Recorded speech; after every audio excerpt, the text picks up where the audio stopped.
Tant que le Hitler d'Afrique, Kagame, sera toujours au pouvoir dans Rwanda, Félix Tshisekedi doit rester ici en République démocratique du Congo en tant que président de la RDC. À vous tous ceux qui nous suivez, bienvenue dans l'émission Otorolobela Lelo Makambo et le Canada et aussi insécurité dans la partie Est aux populations Ezali Kolela et en même temps ici dans la ville province de Kinshasa, cacasserie à la population au Bazali ko dénoncer la police et la population doivent coopérer au cours de l'émission Autobet et Biloma Masolo et Zoleka Namboka na biso Congo Torobet et sur prétendue nomination il y a gouverneur dans nord dans sud qui vous parle Félix Tshisekedi qui dit la constitution. On va en parler au cours de cette émission. Polémique sur accord Oyo-Doha et Outiko présenté au gouvernement congolais. C'est tout le monde qui en parle aujourd'hui. Chers compatriotes, ça nous fait très mal de voir ce qui se passe pour Nakimia Namboka na biso moko Congo.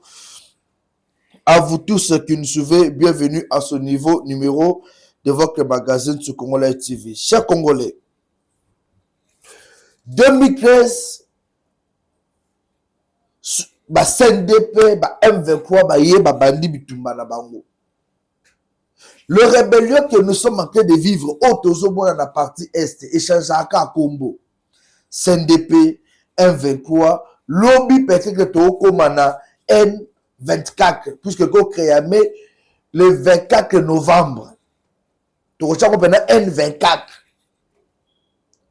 Ba rébellion et Kobima.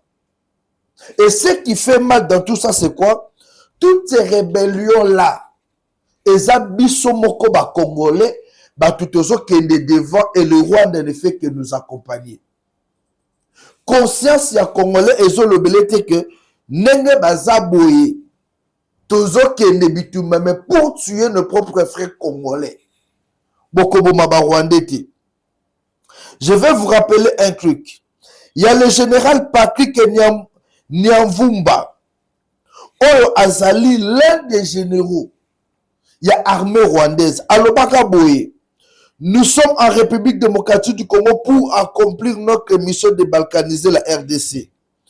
Pour bien effacer l'histoire des Congolais dans le Grand Kivu, nous sommes obligés d'amener par force les jeunes Congolais dans la rébellion pour qu'ils puissent combattre contre leur propre pays. Wana Rwandais Mtazolo Bango. Et ces gens n'avaient pas tort. Qu'est-ce qui se passe, Lélo? Ba Nanga et les autres recrutent seulement ba jeunes au Bazali dans nord na sud Kivu. Et ce sont ces mêmes jeunes-là qui combattent les FARDC et le Wazalendo, qui sont leurs propres frères. Les consciences des Congolais. Joseph Kabila a signé un accord na ba CNDP na ba Omisusu. Et on a dit que Félix Tshisekedi a respecté l'accord wana. C'est là où vous avez dit, vous avez entendu Nanga dire Tshisekedi ne respecte pas les accords. Quand Nanga disait Tshisekedi a respecté l'accord, et c'est là qui l'accord entre Joseph Kabila Kabange na Tshisekedi. Non. Et ça l'accord oyo Tshisekedi akuta. Depuis CNDP, ba M23, bakoro batikela ka ilikolo a mesa. Tshisekedi n'a pas respecté cela. Pourquoi? Puisque accord wana ebane kopé sa privilège mingi na Rwanda qu'est la République démocratique du Congo. Bête que les Congolais nous sommes. Ba misusu balandi susu bananga po na basa la rébellion. Et les autres sont de Kinshasa bazo tambola na biso bazo tinda kabambongo po na rébellion et ça rébellion c'est leur mode de vie. Et là ba Congolais eux ça que ceux qui bitumbesili na est à vivre les sous-soutés à kotonga ba immeuble était à la Kinshasa. Et ce sont ces gens-là qui tuent nos propres Congolais. Lobby batindi et Bosch. Exemplaire, il y a accord et qu'on a signé de Doha. Si le gouvernement congolais acceptait bandimi proposition d'accord au Batindiwana et que tu signé yango, on n'aura plus donc likambwa kimia na mboka obobo sana. Soki kaka gouvernement ya mboka na biso Félix Tshisekedi ya bisi bango bo signé accord wana, c'est fini tokozwa ka lisusu kimia na mboka ote puisque à chaque fois que Moutoumousou soit koya, pour la côté le makor wana, tokene bitumba. Bitumba, bakozo que c'est le biso kaka accord oyo. C'est là où je donne raison aux gens qui disaient, topé sado à confiance té. Batouana bazo travailler pour le Rwanda. Moutandimele biso zakite. Les États-Unis continuent à insister pour l'accord à minéraux et à la signer, puisque bango bazota l'intérêt ba congolais, bango bazota l'intérêt na bango, ba signer accord ba exploiter ba minéraux. Mais en quelque temps bazubino sous plan B, ba tini bino que soit na ba M23. Et le M23 vient avec les exigences la bango, bon exigence à l'bosso. Tant que landa accord oyo. Donc, nous avons de point par point, tout analyser ensemble. Bon, comprendre à quel point, même dans des biso moko ba congolais, Bayali Chisola et les autres, oh, batindi pour la compte à 1,23. Tant que bazo négocier, je me dis, ba licencié, ba juriste, mayele na bango, eza kindoki tu ezani. Bozo teka Congo na maboka ba Rwanda sans le savoir. Et moi, j'alerte Maman Thérèse Taïkwamba, chef de l'État. Ceux qui bossinaient accord, nous tous nous devenons esclaves de Rwandais. Je prends Ndenge Balobi.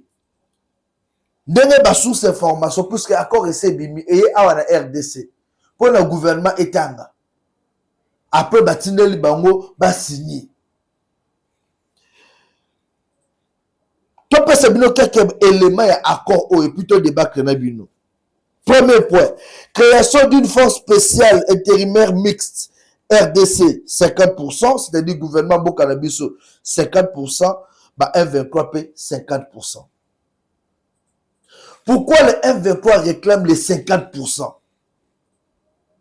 C'est quoi l'intérêt à 50% va réclamer? C'est plus que les gens qui vont prendre ces 50% là, et ça le compte au Kabola, partie Est, pour la sécurité à partie Est, toujours Kabolongo, RDC na Rwanda. Donc la République démocratique du Congo n'aura plus les derniers mots. Tozongi na système Makala Ozalaki, avant de nommer na Nord Kivu, to Sud Kivu, il faut Kagame appelle sa cutis naïe. Donc, lelo, ceux qui ont signé accord pour la sécurité, RDC tindi 50% à policiers, Rwanda peut tindi 50% à puisque quand on parle de M23, il faut bien dire c'est le Rwanda. Nanga azal quoi préservatif, on utilise, on va jeter. Mais c'est le Rwanda qui est là. Nanga na ba kabila baba na bitinda, ba petit coopérant. Et ceux qui te pèsent 50% wana et que ça même si c'est Tshisekedi qui nommé mais baoti na bakombo Félix tchela biso FIFA place wana Félix a un mot à dire que hier azuka ka ordonnance a commis FIFA au commis gouverneur et ceux qui wana Félix Tshisekedi n'aura pas des injonctions ya ko pesa na FIFA. La repère na mutala puisque yé mutaza na pouvoir que l'unique pouvoir qu'il y a qui est kocha biki na e kocha signature na e le reste c'est le Rwanda qui contrôle. Vous imaginez à quel point même notre président n'aura plus pouvoir ne kukita. Et c'est un tel accord où le tozo notre paix sa confiance na Qatar pour na paix na mboka. Or ce n'est pas la paix, ils ont vente balkanisation à mboka yango e bandi. Balkanisation au Congo et bandit na accord. Deuxième point, la nomination des dirigeants du Nord Kivu et Sud Kivu par le président de la République, pouvoir discrétionnaire, sur proposition de la rébellion. C'est-à-dire quoi? C'est la question que je vais maintenant vous poser. Nanga et le M23 ont dit qu'ils ont bloqué Félix Tshisekedi pour ne pas changer la constitution. Entre celui qui voulait changer la constitution et celui qui l'a bloqué pour changer la constitution, qui est le vrai garant de la constitution. Bobi Sangai, nanga lobi alingaga bloqué Tshisekedi pour le changement de constitution. Entre Oyo alingaga changer la constitution, non Oyo a bloqué pour a changer constitution te nani asa vrai garant ya constitution mboka na biso. Bon répondre ngai. De partout où vous êtes, bon comment, bon tida ba message. Alors, le nanga pousse Félix Tshisekedi ya ko violer constitution. Constitution mboka na biso zo lo baboy. Nous avons toi na assemblée to benga ba assemblée provinciale les dans chaque province. C'est-à-dire gouverneur aza issu ya ba élection. Et ça ba député provinciaux de ba pays ba voter gouverneur. Puisque ce gouverneur Rwanda a sali mabe, les mêmes députés provinciaux, assemblée provinciale et co-interpellé. Mais maintenant le nanga pousse Tshisekedi.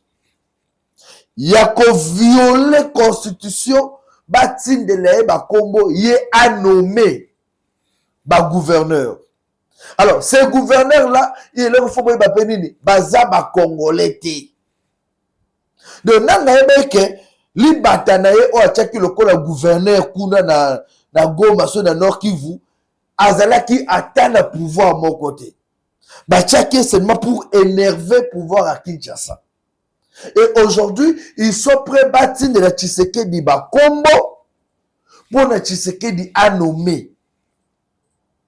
Et la bêtise c'est que journaliste na bango si Wembi Moutazo commence que non Tshisekedi a demandé au F23 de lui envoyer le nom pour nommer le gouverneur. Ce qui est faux et archi faux, je l'avais démenti. Voilà les gens à bateau bazo bakeno toujours qui de libérer Congo. On va que libérer bisote na militaire bazo même biso na systématique il y a fédéralisme. Et ce fédéralisme là, ils a formé sur la balkanisation au Congo. Mboka ezo kende et ce qui m'énerve dans tout ça, la population ici à Kinshasa, dans la province Moussou, boza à l'aise. En ce net instant, dans la Mboka, la Tunisie, Maroc, marche bandi ko salema, soulèvement ko salema, pour dire non, na accord oyo, pour dire non, na bananga, na bouzo babazo sala. Mais ici à Kinshasa, au moins la moukasisi moussala qui pas fani na quoi, il y a azo baye, azo melane masanga, azo le, azo nindaku. Inconscience, bozo bateke Mboka na mine zote kama. Les politiciens sont en train de négocier leurs propres intérêts. Les politiciens ont négocié même 20 à RDC. Ça que bien le monde congolais vous comprendre. C'est ce qui se passe maintenant. Donc, les Cornets Nanga et les autres ont compris que ceux qui ont créé dans l'élection, on ne peut pas battre Tshisekedi, on ne peut pas battre même son candidat. L'unique chose à faire, c'est sauver l'intérêt à Rwanda ou aux Sungabiso. Sans le Rwanda, Kabila est nul. Sans le Rwanda, Nanga est nul. Sans le Rwanda, tous, Bandouana Mobima Baza est l'autre côté. Et ce qui me fait mal, c'est l'attitude de ma Congolais. Congolais, Azon Dimambokane était comme Azon soutenir un monsieur qui vole. Au fani nanda kunayo, Mouibi à Koti, Obeke la Mouibi Maboko. Eh, soit pas machine au Wana, soit Bossani, soit pas ta. Faire. On te dit Moutouana Zakoïba, monsieur Soubazo Betele Maboko. Voilà à quel niveau Congolais a commis Kizengi. Nanga qui était présent à Seni Awa. Nanga Pesibiso l'élection Awa. Avec toutes ces réalités-là. Or que Nanga jouait la carte à Rwanda. Troisième point. L'organisation d'un dialogue national en 2026. Senko SSC, le dialogue, c'est dans quelques jours. Nous sommes en train d'harmoniser. Mais les rebelles veulent imposer un dialogue en 2000 combien 26 pour leurs propres intérêts. Mais en attendant, la nomination, il y a Batuna Bango. Le dialogue de 2026 va viser quoi? L'entérinement. Va entériner seulement la décision au côté de Doha et que ces Rwandais-là puissent réintégrer ma camnabiso politique à Boka. Les Congolais, tout comme Beska, Rwandais. Ne soyez pas étonnés. Ceux qui vont signer accord, bon, un premier ministre rwandais et l'Assemblée nationale va confirmer à Moussala. Ne soyez pas étonnés. Bino bat bozo fandaka, bozo landa biso tozo dénoncer, bofande kimia, bobi makamna banga politique on est tel bisoté. Vous serez un jour dirigé par un président rwandais. Si Tshisekedi n'est plus au pouvoir, Boye Bayango, un Rwandais va diriger ce pays. Nanga ne sera jamais président de ce pays. Nanga, jamais va couper ses pouvoirs. Mais bon, vous avez surpris un monsieur, le col Moïse, ou le Rwandais, voilà, comme Azagada, sénateur, Bachelibino est président. Puisque protégé par le Rwanda. Puisque Rwanda, Mtalinga, soit parti est en otage. Là où il y a les minéraux, là où il y a même le socle de notre économie. Congolais, la mouka place aux alliés. Les missions, si c'est l'éveil patriotique, toujours la moussa congolais n'a esprit à patriotisme.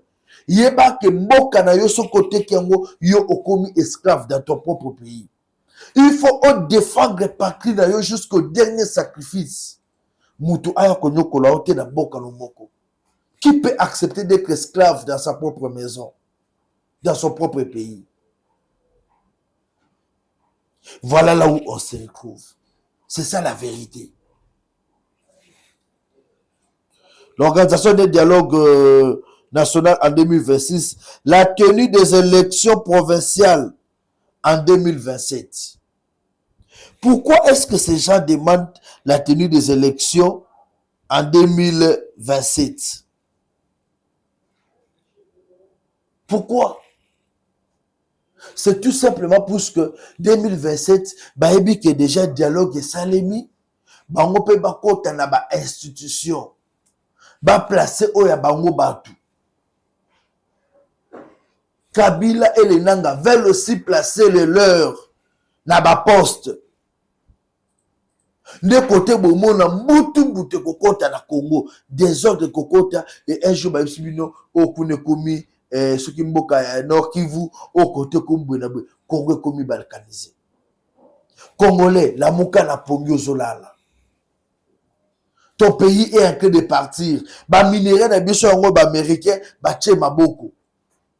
Les Américains sont déjà en train de prendre le minerai. Est-ce que boyebi ke awa na mboka na biso ezana ba américain ba yé déjà ba bandi même qu'on travaille déjà pour ba Nord na Sud Kivu.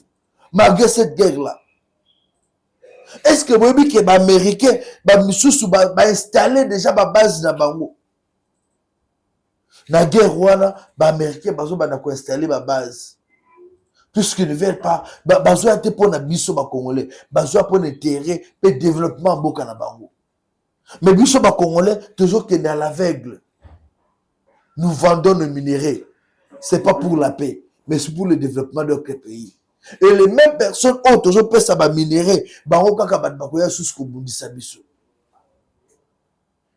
Voilà le plus grand danger.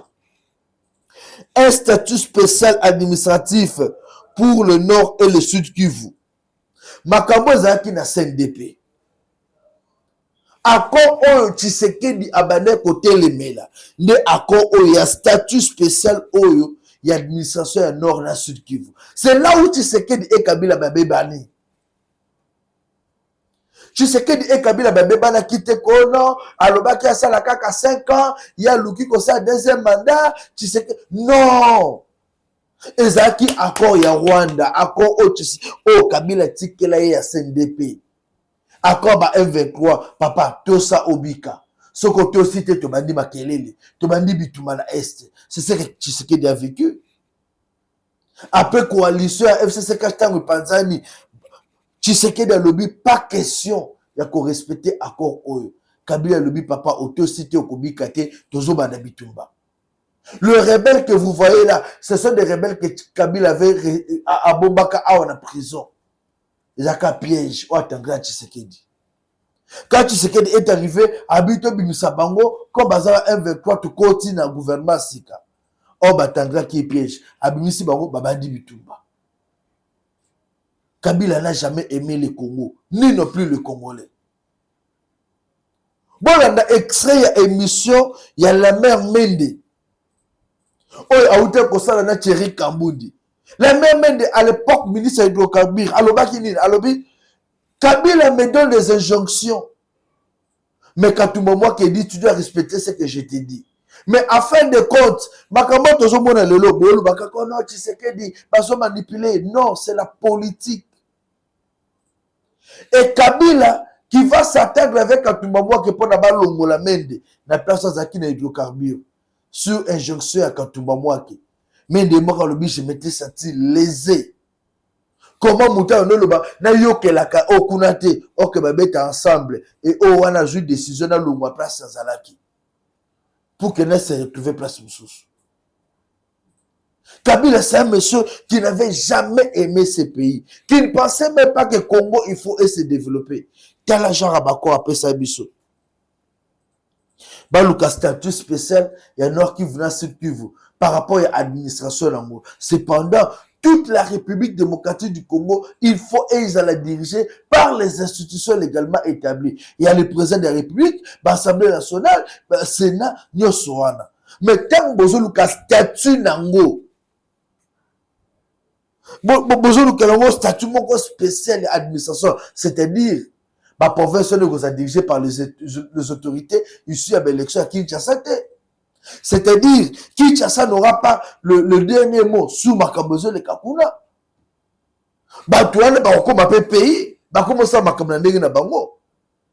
C'est ça le fédéralisme. Olivier Kamitatou, un monsieur, un crétin que je n'ai jamais vu, Balouki va prôner pour que Mboke est à la balkaniser. Quelle honte pour nos intellectuels congolais. Après, français, je suis licencié, j'ai fait ceci, j'ai étudié telle place. Vous avez étudié à l'étranger, mais vous êtes nuls ici à Kinshasa. Vous êtes nuls au Congo. Vous n'aidez pas le Congo à se développer. En Maroc ou en Tunisie, voyez seulement l'infrastructure. On recoute à papier na balabala. Mais biso autorité la biso surtout abauta poto. Baba jika. Batanga na ba université à Var. Mais incapable, il y a quand même assainissement dans la ville province de Kinshasa. Tambo na Kinshasa partout, au cause aux autres tambo boni sachet moka là tu na mutu le quoi chapeau. Ozo baté sachet où tu as. Ba bouteille à maille partout. Mais on va vous dire, moi j'ai fait ceci, j'ai fait cela. Malheureusement, le Congo est exotique à la caca et place ses alaki. Chers Congolais, le lo obebake, soki kaka to meki kotika Congo na situation oyo. Bebake, prochainement, mboke se kei. Lobi ni ne sambaki na Uvira. Beni population mbangu na butu. Population ce qui m'a même na Uvira. Qu'est-ce qui s'est passé? Le FARDC commence à reculer. Na Beni Lobi. Balba koufi combien? Ces gens-là qui prétendent qu'on diriger les Congolais, mais bazo boma ba Congolais wana. Si le Congo, on avait l'esprit, il y a ba arabe, je suis sûr que ba rebelle ECC là. Si tu as un esprit arabe, mais ba rebelle ECC là, mais le peuple lu ka aide à États-Unis, biso moko beto sile na bango. Mais malheureusement, on a la population est trop naïve. Le bilan ça débat mona mutumo bino Kabila doit rentrer au pouvoir puisque Tshisekedi a respecté d'elle l'a été. Dans tous les cas, question moko, est-ce que Deloana est pour le bien de cette population? C'était pour le développement du Congo, mais pourquoi est-ce que Bachak a monté sur la table? C'est puisqu'ils savent qu'il n'y avait pas l'intérêt du Congo dedans. Ils ont qui l'intérêt à l'individu. Bon, on a biso. Donc, comment on a bango, ba fan de bureau, ba bino yaya. Yo za boro, yo ngana za boro. Bon, on a bango. Et le peuple aujourd'hui est pris en otage à cause d'un conflit d'El Moko entre individus.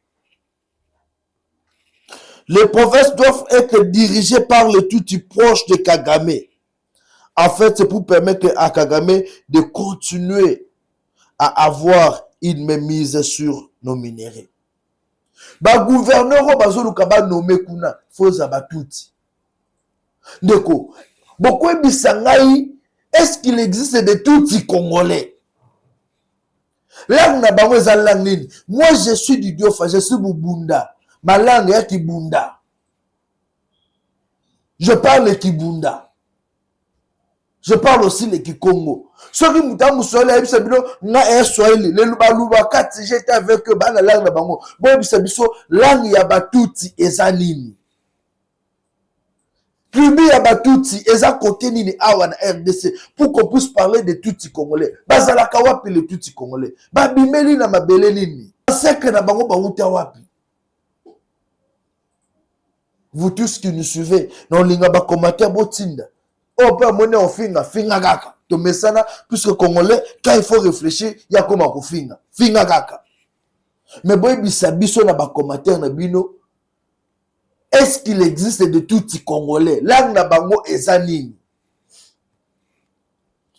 Langue na bango eza nini? Kinyarwanda, Swahili, Kikongo, Kibunda comme malade, Chiluba, langue na bango eza nini? Ba tout Rwandais qui fait aujourd'hui prendre tout un pays en otage. Comment tu causes abuser ngitina po batu mo babimi dans les néants? Et ben li ba poser biso marque na mboka na biso moko.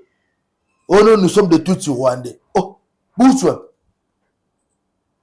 Vous êtes de Tutsi Rwandais. Boutswap. Oh non, nous sommes de Tutsi Congolais. Oh, Tutsi Congolais. Ah, où tu m'as gagné Tutsi Congolais? Et Tutsi Congolais veut prendre le vrai Congolais en otage. Tout Congolais veut protéger les minéraux de vrais Congolais. Azo benga na vrai Congolais. Ou exploiter sous atenga tout Congolais. Na comme René. Tout Congolais va travailler sous les instructions. Il y a un président rwandais et non un président congolais. À part le Bikaza congolais. Bandoukou. Réveillez-nous. Réveillons-nous s'il vous plaît. Ces professes doivent être dirigées par le Tutouana Autoloba. La création d'une force spéciale composée essentiellement des rebelles pour rétablir la paix. Qu'est-ce qu'on va rétablir comme la paix, mon Dieu? Qu'est-ce qu'on va rétablir? Naba Rwandais, Naba rebelle, Baba Nako diriger là pour rétablir la paix. La paix nini?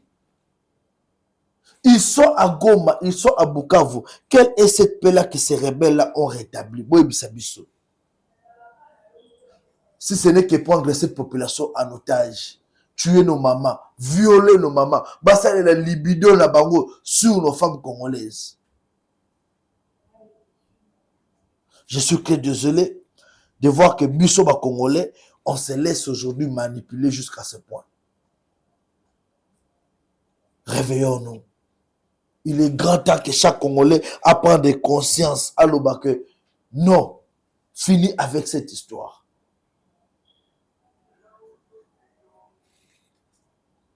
Chers Congolais,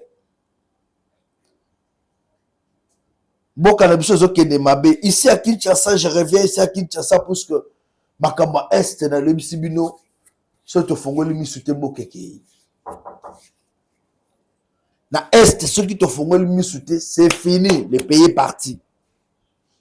Et toute personne a signé accord ya Buzoba Otozoka Oyo. Ceux qui ont mis en haut, même le gouvernement, tu sais que je pense que nous devons descendre de la balabala. On doit organiser des marches pour dire non à accord Oyo. Effet patriotique ou les Canadiens RTNC. Mais vous devez parler de cet accord. Réveiller la population. On doit organiser des marches. Ministère à jeunesse, grâce à Coutinho. C'est dans ça qu'on doit vous voir mobiliser la population. Malheureusement, le moni administration, il y a ministère à jeunesse. Bah, koko o bazana ministère à jeunesse. Je comprends pourquoi ce ministère n'évolue pas. Je comprends pourquoi ce ministère n'évolue pas. C'est malheureux. Bah, koko de ba fanda kuna, ce qu'on va nommer bango jeune comme ministre à jeunesse. Mais bango na se kuna, bah koko. Ne bazo diriger Petiwana ou ba renommé comme ministre à jeunesse. Ba peut ba diriger grâce à Keboué, première réunion de l'administration, atabe ba koko ba papa ne. bamisu bana aja Coutinho, bamisu kutu ba koka Coutinho. Mais basé dans l'administration et le ministère de la jeunesse. Honte pour ce pays. Est-ce qu'on ne peut pas nommer des jeunes dans l'administration? Basé non, basé tanga, basé réfléchir sur ce Congo. On ne peut pas les nommer là-bas. Dans l'administration. Mais ministre Jean-Pierre Liaou, on peut nommer tout les jeunes, aptes, travailler. Ils ne sont pas là. Ils ne sont pas intelligents. Batata na mama wana asalembi bozo tikeka kuna pour ça ni. C'est malheureux pour ce pays. Kinshasa Kimbatse Ketoboyi Kakaseri peu koulou na population a dénoncé liboso à la police seigneur so Yamabe. Phénomène koulou na Kinshasa, j'ai dit ministre Nabiso Bona, habitez sur les raisonner. Jacques Chaban, l'insécurité est atroce à Kinshasa. Boyebi kena bat mususu ba comment qu'on l'a tenir la police à sa policier juste pour qu'on la bakakaseri ba vieux. Na Kinshasa comment na ba pomba abimi pe bona balabala azote mi sape monteli au pesalar. So pesalar te abetio pe mbata. À Kinshasa, nulle part ailleurs. À Kinshasa, il y a des policiers, la police roulage, bazawana embouteillage et salama, mais il y a un tic qui a le poste naé, à qui est la jeep mob à Sengalar. C'est même ça Kinshasa. Des choses que nous devons dénoncer. Kinshasa, Zosenga Kimia, la paix. Pas autre chose. Faites vos histoires. Bon, il y a bon, mais la bonne femme, le bureau, le bureau climatisé, luxe et calibisoté. Mais nous avons besoin de la paix. Donald Trump a parlé à tous les présidents et à Mindele, surtout, il les a parlé de la paix en République démocratique du Congo et il les a dit fini la guerre en RDC. Tout ce que la population congolaise attend, c'est la paix. On doit finir avec cette guerre. On doit finir avec des violations des droits de l'homme, des violations à ma maman par des rebelles. Mais une seule chose, pardon, je vous demande, binoba autorité mokoyo, binoba besoin kaba décision, n'acceptez pas de signer cet accord, n'engue tu peux expliquer à la population. Ce qui bossait l'ango, ça serait la haute trahison. Ça serait vendre le pays entre les mains de Kagame. Ce qu'il a toujours cherché, il y a Kokonza Congolais à Kozwango. Ce bon nommé gouverneur rwandais. Dans le nord, dans le sud Kivu, bon, pesi bangomo service spécial, administration moro spéciale, c'est fini, le Congo est parti. Le fédéralisme est que le Katumbi, bah, vous prenez et que risquez ça, les mains. Nous devons lutter pour que le Congo tique à la un indivisible. Que toutes ces filles, bah, sangana, bah, vivre ensemble pour que le Congo ait se développer. Mais si vous le faites, à un certain moment, il y aura une comparaison. Nord Kivu, Sud Kivu, Tomoni, Bazo, Tonga, Bazo, Sabre, Koto, et Simbate. Et en fin de compte, la guerre est continuer. Prenons conscience. Tokaïmbo Kanabisote. Déjà, rien ne marche. Après tout que ça, sous Makamabo. S'il vous plaît, les autorités du pays, je vous demande de prendre garde. Vous prendre garde, Makambo Tozoka, et ça, les Mabongote. On n'a pas besoin de cette situation. Un grand merci à vous tous que nous avez suivis sur Congo Live. Que nous serons là toujours pour dénoncer. Nous soutenons le chef de l'État Félix Tshisekedi. Naba effort nyoso azosa la pour la paix et et nous allons aussi dénoncer. Bato nyoso bazolukaba endur mokonzamboka en erreur. Donc dénoncer bato nyoso. Félix Tshisekedi des amouana mboka. Ana besoin kimezonga. Mais kimia wana ekozonga te na ndenge otozomona na ba Kagame na banani non. Battons-nous pour la paix dans l'Est tout en respectant l'intégrité et l'intangibilité ya mboka na biso Congo. Allez, restez branchés sur Congo Live, on est ensemble. Merci.